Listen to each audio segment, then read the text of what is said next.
Integrity and Selective Conscientious Objection. A 24-minute presentation sponsored by ICAP as part of the Second Defence Ethics Conference held in the Nelson Lecture Theatre at the Joint Services Commanders Staff College, Shrivenham, on the 11th of December 2008. The speaker is Dr. Paul Robinson, Associate Professor in Public and International Affairs, University of Ottawa. Of all the subjects I've written and spoken about, this is the one which has inspired, when I speak to particularly US officers about this, inspires the most vitriolic reaction, gut sense of, anyone who tries to do what I'm now talking about is a coward, a traitor, there's no possibility that there could be anything decent or honest about it at all. Not from everybody, but from some people, it gets that reaction. I'd like to say, but what I'm not saying, I'm not going to say that soldiers have a duty to investigate whether a war is just or unjust. George this morning mentioned Vittoria. Vittoria actually says it's not the soldier's responsibility to find out if the war is just or unjust. It's just if he happens to find out, then he shouldn't fight. And that's a separate issue. So I'm not trying to put a burden on anybody's shoulder. It's simply a very simple and I think fairly narrow and I would have thought fairly uncontroversial argument, which is sort of three levels. The first level is that military institutions claim to demand moral autonomy and integrity from their soldiers. Secondly, if properly carried out, an act of essentially selective conscientious refusal can be an act of integrity.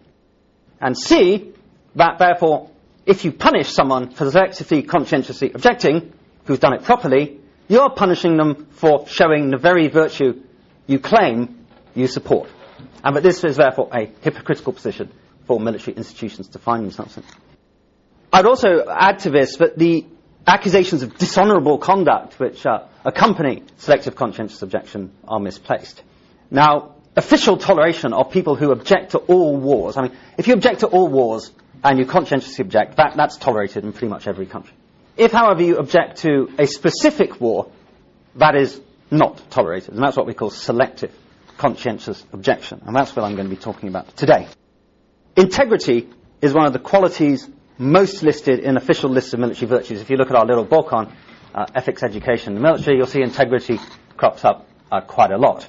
And also, in our military ethics education network, what we've seen is that there is this Kohlbergian model of trying to advance people towards being morally autonomous individuals. So it is specifically claimed in military ethics education in a lot of countries and institutions that you are trying to develop the morally autonomous individual.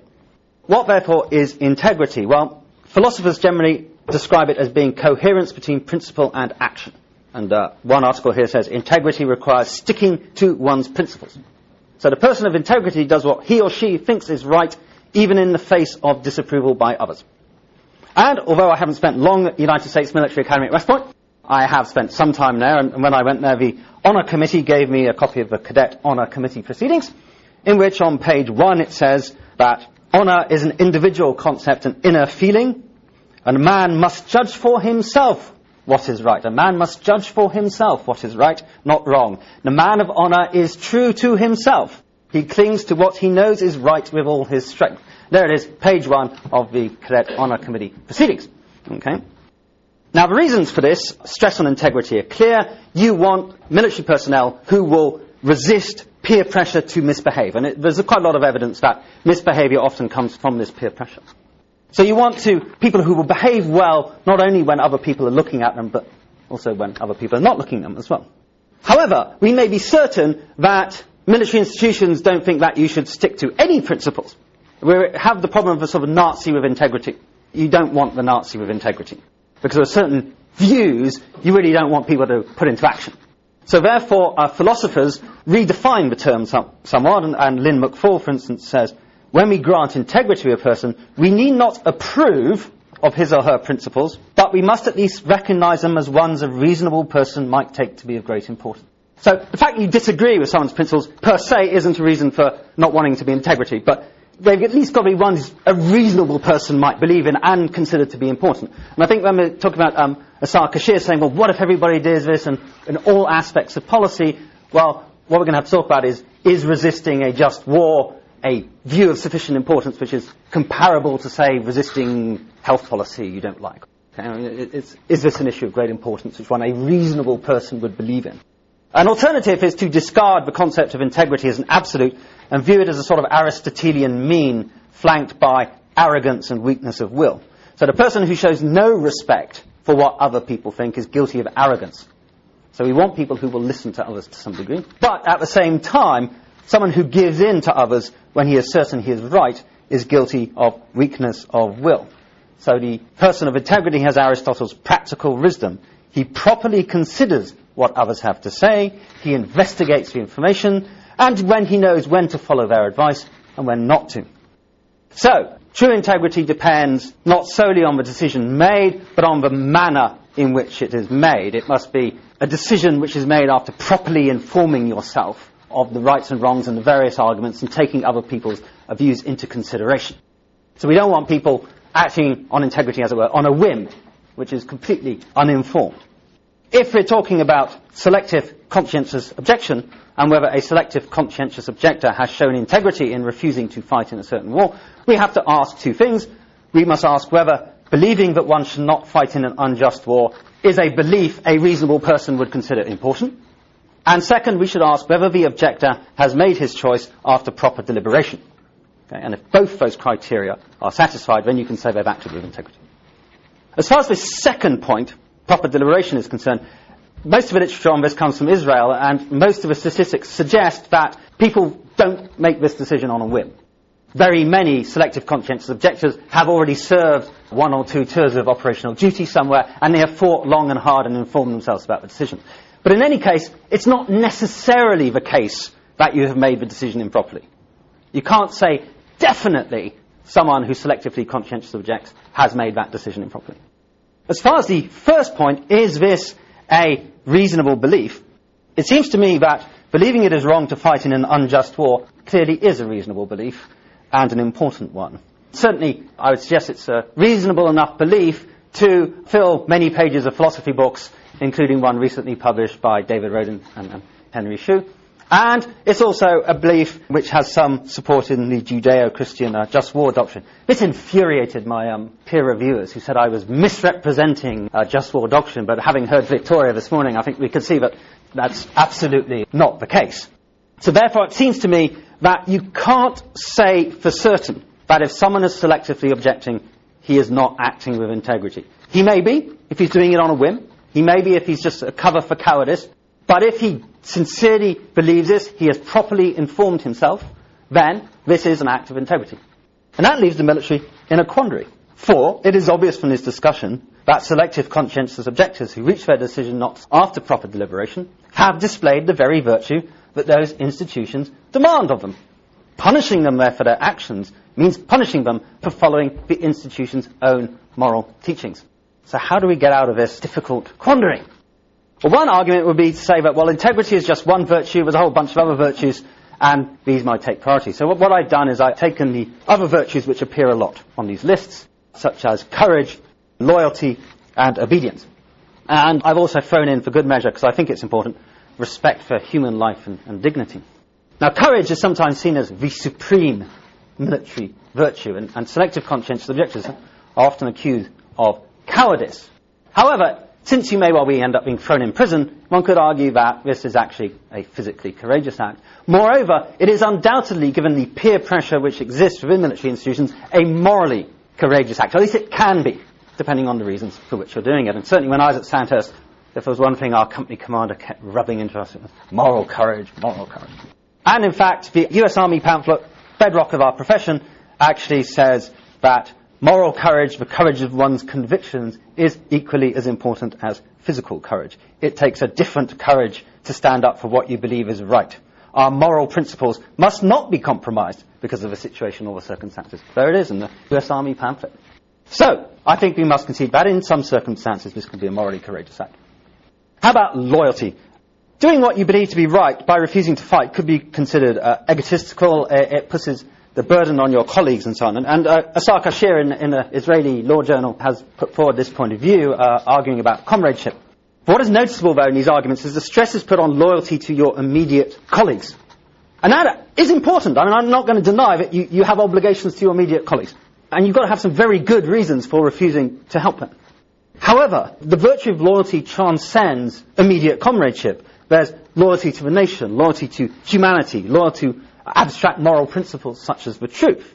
And historical examples show clearly that placing loyalty to one's comrades above loyalty to these higher values can lead to criminal behavior in time of war. And in fact, US military academies, again, with their honor codes, actually oblige you to sneak on your comrades when they lie, cheat or steal, which suggests that the US military academies do not believe that comradeship is the highest value, and they believe that moral principles should come higher than comradeship. Well, again, it's in there, it's clear in what they teach. I think it's slightly more problematic, though, when you get to integrity and obedience. I mean, obedience is clearly a cardinal military virtue. There's no getting around that. Also, any social group requires laws to avoid a descent into anarchy. Obeying the law, that has an inherent moral value. Furthermore, and we're here into the fiduciary argument we heard this morning, in a professional military army, by signing up and taking an oath, you have agreed to obey, and so have an additional moral obligation so to do. On the other hand, disobedience of manifestly illegal orders is mandatory, and it is not necessarily the case that all legal orders are moral, as we've also heard from Paolo, for instance. So, would it have been better if Dallaire had disobeyed his orders? Some Canadians, for instance, in Bosnia were told, do not bring your interpreters with you when you leave. But they had very good reason to believe these interpreters would be killed. So they disobeyed the order. I mean, was that the right thing to do, or was it the wrong thing to do? I don't know the full circumstances, but it seems to me that you could make an argument that this was the right thing to do. So the question is not whether disobedience of legal orders can be justified, but when, bearing in mind this is going to be exceptional, and should be exceptional. Now, at the end, this is where we come back to this definition of integrity about thing a reasonable person would consider important, and the difference between disobeying being in an unjust war and disobeying healthcare policy. At the Nuremberg tribunals, the US Justice Robert Jackson remarked that the waging of aggressive war was the most serious of all war crimes. Now, this was a legal position, but it also has moral force. All the crimes of war are only possible because of the initial decision to wage a war. And it seems to me, therefore, if you follow on Justice Jackson's definition, that, and our earlier definition of integrity, that it is perfectly reasonable to consider an unjust war to be utterly immoral, and to be sufficiently immoral as to stand out in importance from just disobeying something else. A common reply to this is one, of course, we just heard from Asaka Shir, and we've heard elsewhere today, is that governments are much better placed than soldiers to determine whether a war is just. The soldier should therefore defer judgment on the issue to those who make decisions on his behalf, particularly in a democracy. And Barak Medina, in this same Israel Law Review journal, says, the danger of selective conscientious objection is the prospect of soldiers' erroneous judgments. In a typical case, a soldier is unfamiliar with all the relevant data.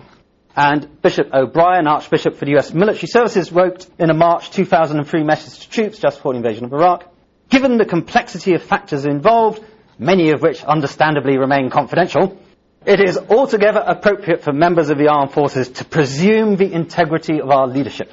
This is where I'm afraid to say I have to park, because we know, this drove my reviewers, at least one of them berserk, but we know that the British government lied about Suez. It lied straight out. And we know that from Colonel McMaster that, the American government lied about Vietnam.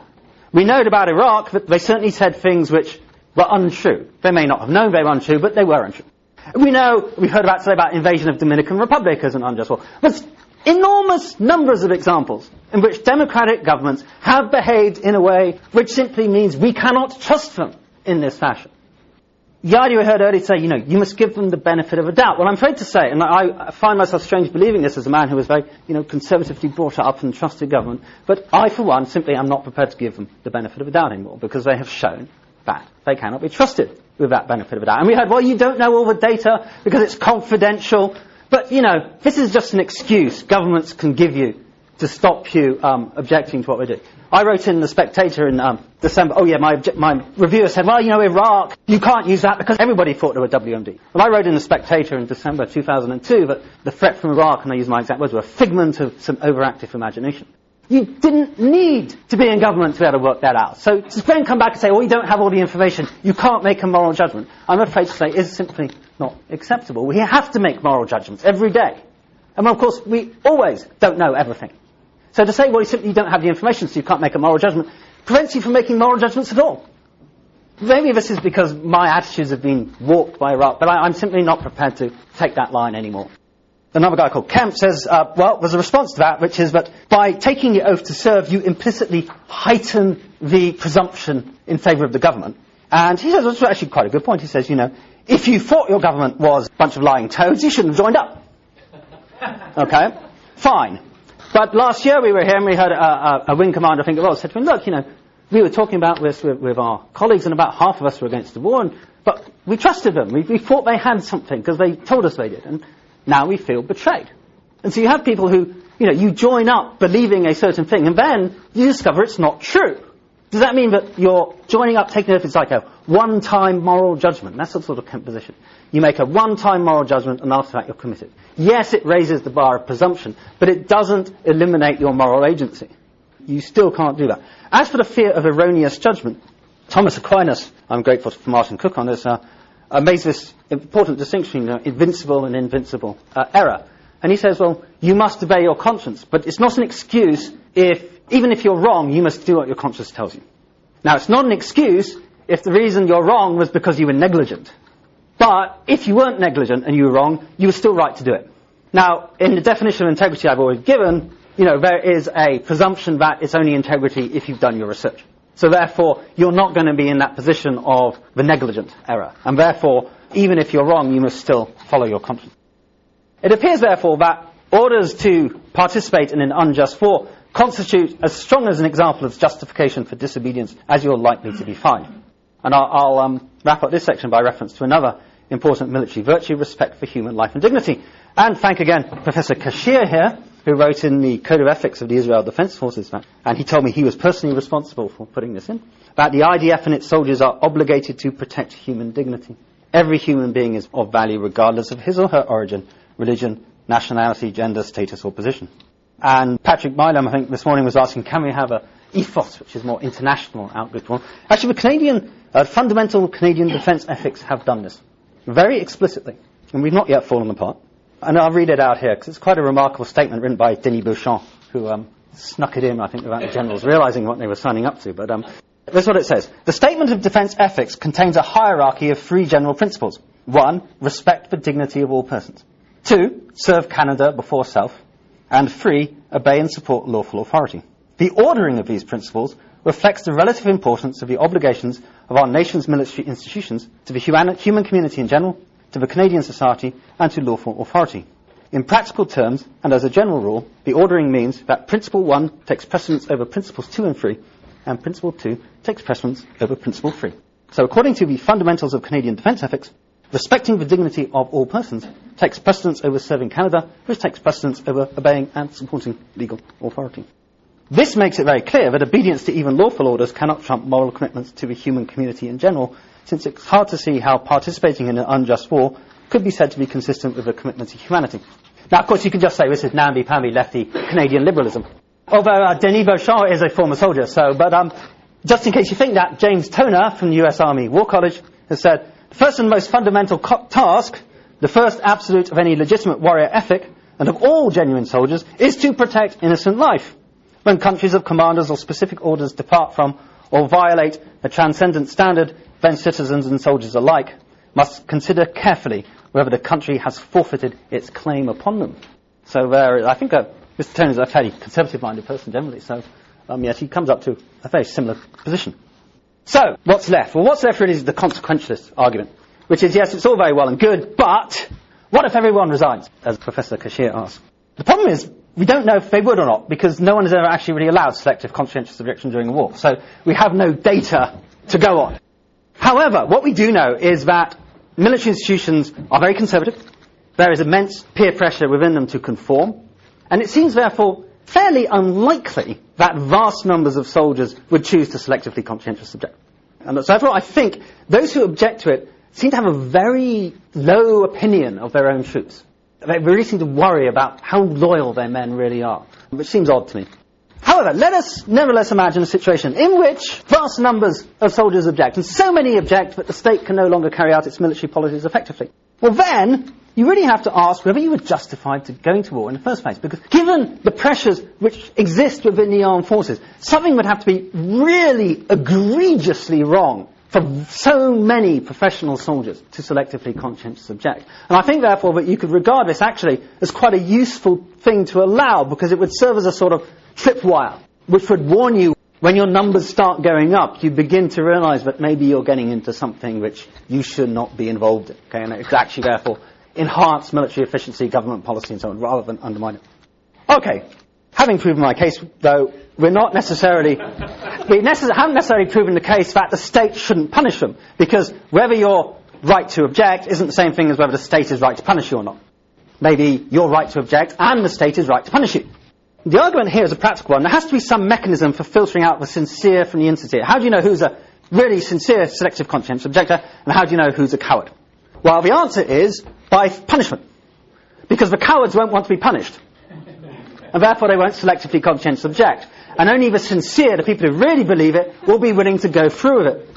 And John Rawls basically lays forward this argument in his theory of justice. He says, it's just a practical issue, it's the only way you can filter out the sincere from the insincere. And in fact, some take it further and say, the proof of integrity is the fact you're willing to accept punishment. Gandhi and all these other people, that's how you know they're integral. I think it's actually quite a good argument. It has a bureaucratic, administrative sense to it. But it's perverse, because the way you're planning to sort out the sincere from the insincere is by punishing the sincere, which surely is the opposite of what a legal system actually should be designed to do. Besides, whether a refuser is willing to be punished or not doesn't alter whether he was right to object or not. The fact that I actually really am afraid of going to prison doesn't make my convictions any less sincere. I just may not like the idea of prison very much. But above all, I think, it remains self-contradictory to demand that people display integrity and then punish them when they do, which is the current position that we are in. The position currently adopted by most military institutions requires open hypocrisy. To escape this hypocrisy, this inconsistency, there are really only two ways out. Either military institutions should redefine or drop their commitment to integrity, or they should find some mechanism for permitting those who consider a specific war to be unjust to refuse to participate in it, as long as, of course, that the objectors can show that their belief is sincere and has been reached by a process of proper consideration, which would require some sort of conscientious objection panel, I would say. Now, the first option, just admitting that actually we don't, despite all our faff about integrity, we don't really believe it, which I think is probably the real position in the military, or at least among many people, that would be a solution. I think, though, it would cause some problems, because actually there are some good reasons why we demand integrity. So therefore, it seems to me that a better option would be creating a mechanism, or at least considering creating a mechanism which differentiates between sincere and insincere objectors. Unless a military force intends to engage in egregiously dubious activities, the operational consequences of this should be fairly minor.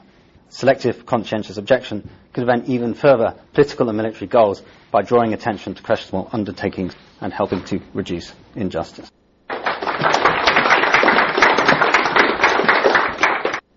Please note that any views expressed in this presentation are entirely and solely those of the speaker and do not necessarily reflect the official thinking and policy of their organisation, Her Majesty's Government, or the Ministry of Defence.